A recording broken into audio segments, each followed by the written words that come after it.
இன்றைக்கி எங்கள் வீட்டில் ப்ரான் 65 பிரியாணி பண்ணியிருக்கேன். வாங்க எப்படி செய்யலான்னு பார்க்கலாம்.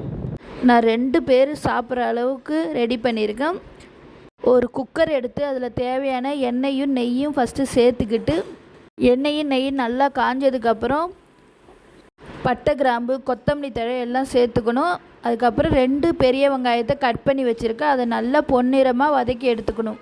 நான் காரத்துக்கு இதில் 2 பச்சை மிளகா சேர்த்துருக்கேன். இந்த பிரியாணி பண்ணுவதற்கு நான் 1/2 கிலோ ப்ரான் எடுத்துருக்கேன். நல்லா வாஷ் பண்ணி க்ளீன் பண்ணி ரெடி பண்ணிக்கிட்டேன்.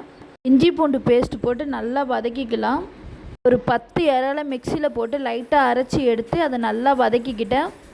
ஏன்னா நாங்கள் நிறைய டைம் ப்ரான் பிரியாணி பண்ணியிருக்கோம். ப்ரான் அப்படியே போட்டால் அது கொஞ்சம் சல்லுன்னு டேஸ்ட் இல்லாத மாரி இருக்குது. அதுக்கு கிரேவி வச்சு சாப்பிட்லாம் அப்படின்னு தோணுது.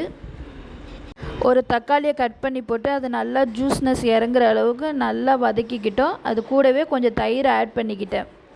1 ஸ்பூன் தேவையான அளவு தனி மிளகாய் தூள், கரம் மசாலா தூள், பிரியாணி மசாலா பொடி எல்லாத்தையும் போட்டு நல்லா வதக்கிக்கணும். அதை பச்சை வாசம் போகிற அளவுக்கு வதக்கிக்கணும். நான் வீட்டில் சமைக்கிற ரைஸே எடுத்துக்கிட்டேன். 1.5 டம்ளர் அரிசிக்கு 2 டம்ளர் தண்ணி ஊற்றிருக்கேன். நீங்கள் பாஸ்மதி ரைஸ் 1 எடுத்துக்கிட்டிங்கன்னா 1.5 டம்ளர் தண்ணி ஊற்றிக்கிங்க.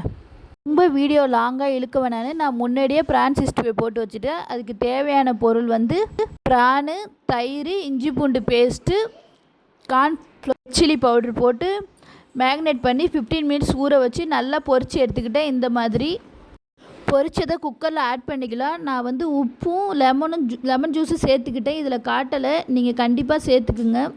ஒரு கைப்பிடி அளவுக்கு நல்லா தாராளமாக புதினா கொத்தமல்லி சேர்த்துக்குங்க.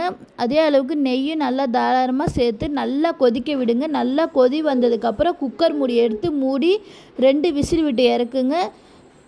நல்ல அட்டகாசமான 65 பிரியாணி ரெடி. எப்போதுமே ப்ரான் பிரியாணி பண்ணிங்கன்னா அதை மேக்னேட் பண்ணி ஃப்ரை பண்ணி போடுங்க. அப்போ தான் சாப்பிட நல்லா ஜூஸினஸ்ஸாக டேஸ்ட்டாக இருக்கும். இப்படி ட்ரை பண்ணி பாருங்கள். கண்டிப்பாக ப்ரான் பிரியாணி பிடிக்கும். இந்த ப்ரான் பிரியாணி வீடியோ உங்களுக்கு பிடிச்சிருந்தால் மறக்காமல் சப்போர்ட் பண்ணுங்கள். என் சேனலை சப்ஸ்கிரைப் பண்ணிக்கங்க. இதேமாரி நிறைய வீடியோவில் பார்க்கலாம். தேங்க்யூ.